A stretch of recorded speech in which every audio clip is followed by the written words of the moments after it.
Ah, l'armée. Comme c'est beau, comme c'est glorieux. Surtout quand elle se bat pour nous, pour défendre nos foyers, notre patrie. Quelle exaltante et prestigieuse mission.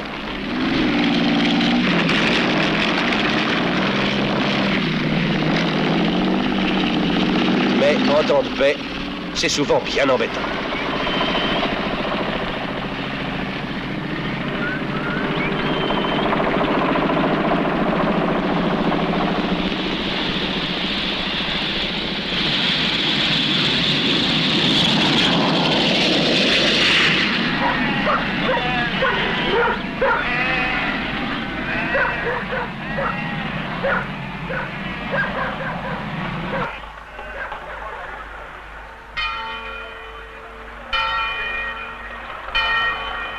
Quand militaires et civils doivent partager la même portion de sol, c'est délicat pour les uns comme pour les autres.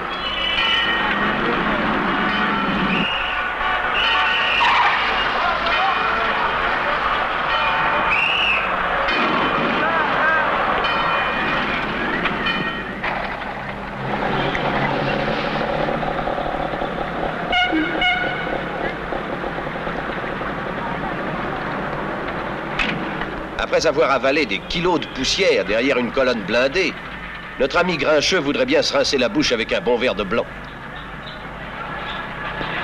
Mais ce projet paraît pratiquement irréalisable.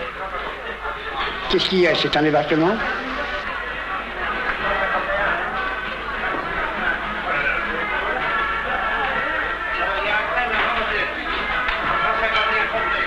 Quand ce sont des soldats de chez nous, c'est déjà difficile à supporter. Mais quand il s'agit de soldats d'un autre pays, même allié, ça devient intenable. Tout groupe étranger qui s'installe dans une petite ville ne peut faire autrement que de provoquer des frictions. Les soldats prennent de la place. Et malheureusement, c'est souvent une place que quelqu'un d'autre était extrêmement content d'occuper auparavant. Quelle que soit leur nationalité, les soldats ne peuvent s'empêcher d'être des hommes, généralement jeunes et esselés. Ils recherchent la compagnie, particulièrement celle de l'autre sexe. Et ça provoque des complications.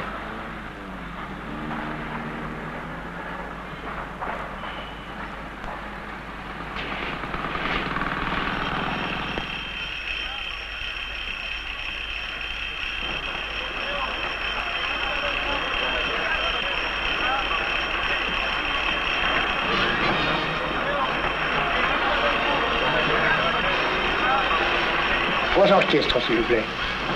Alors, vous venez.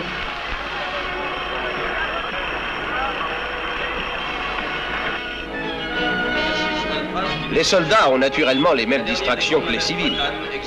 C'est un vrai problème que d'obtenir qu'ils vivent ensemble sans se gêner. Ce problème a été étudié par des spécialistes qui essaient d'y trouver une solution depuis que les armées existent. De nos jours, on en fait même des films. Affirmer la solidarité des armées nationales et des forces alliées de l'OTAN.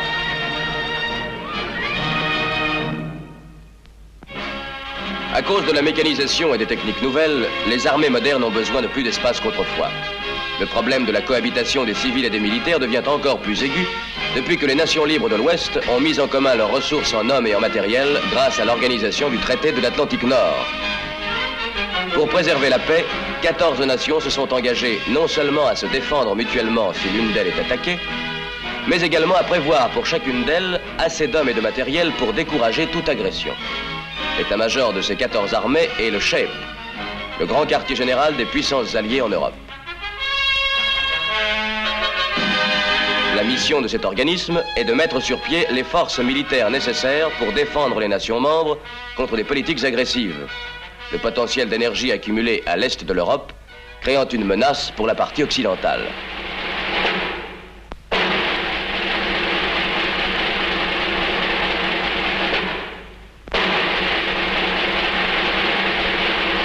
Avec l'OTAN, un système de défense puissant, composé des armées des 14 pays réunis, petits ou grands, a été organisé.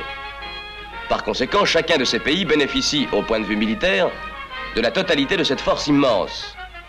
Avant le traité de l'Atlantique Nord, chaque nation avait son propre système de défense, plus ou moins important selon ses ressources en hommes, en argent ou en matériel. Pratiquement, Aucune de ces nations ne pouvait espérer résister seule à un agresseur puissant. Aujourd'hui, ces 14 pays représentent 1/6 de la population du globe et une proportion égale de sa superficie. 60% de sa capacité industrielle et 80% de ses matières premières stratégiques.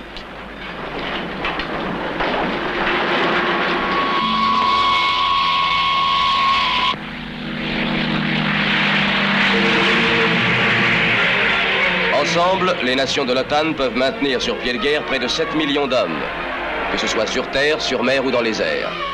Cette force armée peut, en cas de nécessité, immédiatement doubler et augmenter encore quelques mois plus tard. Tous les soldats reçoivent le même entraînement pour ne faire partie que d'une seule armée, équipée des armes les plus modernes et les plus efficaces, standardisées pour qu'elles soient interchangeables. Escadrille des États-Unis, mitrailleuses de France, avions à réaction de Grande-Bretagne, torpilleurs du Danemark, radars de Hollande, base aérienne en Italie. Toutes ces armes, venant de pays différents, servent à la protection commune de l'Ouest. Les hommes qui utilisent ces armes sont entraînés dans les pays qui sont le mieux équipés pour les instruire.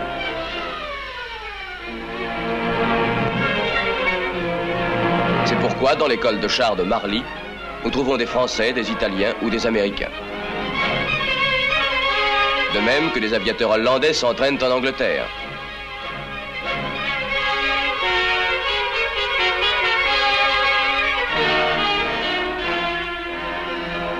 Quelle que soit leur nationalité, les troupes de l'OTAN font désormais partie d'une seule armée qui défendra la communauté occidentale. Et chacun de ces soldats sert dans le pays qui lui a été assigné par décision unanime des 14 nations réunies en conseil. Quel que soit l'endroit où le Conseil les a envoyés, leur présence promet une aide immédiate en cas d'agression et assure la sécurité du pays où ils servent. Il faut payer le prix pour avoir cette garantie, et une partie du prix consiste justement à partager son sol avec une armée importante.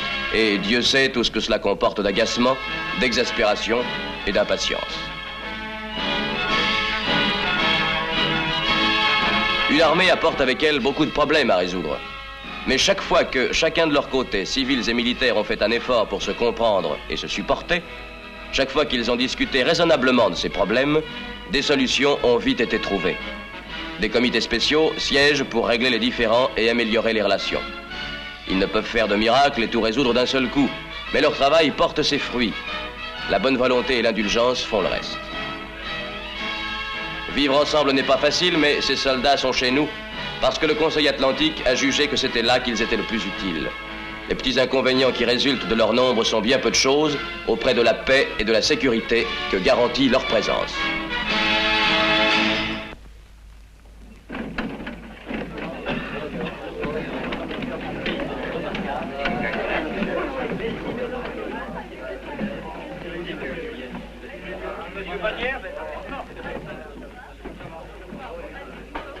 Évidemment, les soldats, ça prend de la place.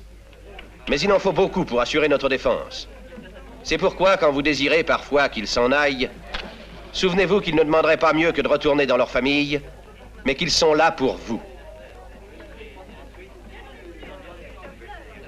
Thank you. À votre service.